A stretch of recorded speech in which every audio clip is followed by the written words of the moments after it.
Actuellement, nous sommes là pour parler de l'avenir de nos peuples,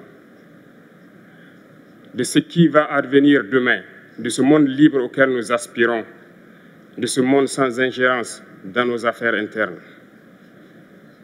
Nous avons les mêmes perspectives et je souhaite que ce sommet soit l'occasion donc de pouvoir tisser de très bonnes relations en vue d'un meilleur avenir de nos peuples.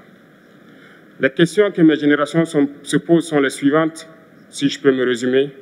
C'est de ne pas comprendre comment l'Afrique, avec tant de richesses sous notre sol, avec une nature généreuse, de l'eau, du soleil en abondance, l'Afrique est aujourd'hui le continent le plus pauvre. L'Afrique est un continent affamé.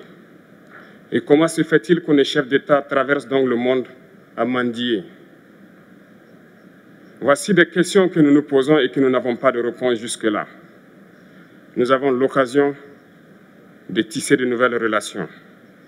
Et j'espère que ces relations puissent être les meilleures pour donner un meilleur avenir à nos peuples. Pour ce qui concerne le Burkina Faso, aujourd'hui, nous sommes confrontés depuis plus de 8 ans à la forme de manifestation la plus barbare, la plus violente du néocolonialisme, de l'impérialisme. L'esclavage qu'on tend encore à nous imposer. Nos dévanciers nous ont bien appris une chose.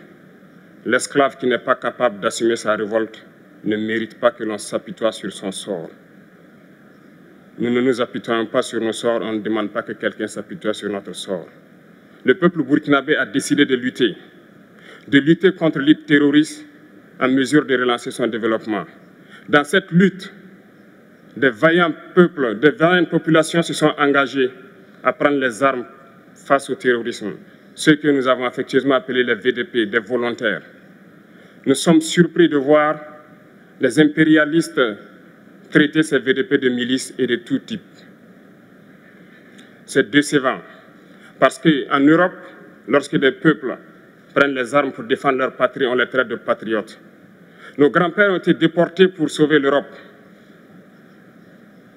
Ce n'était pas avec leur consentement, contre leur gré.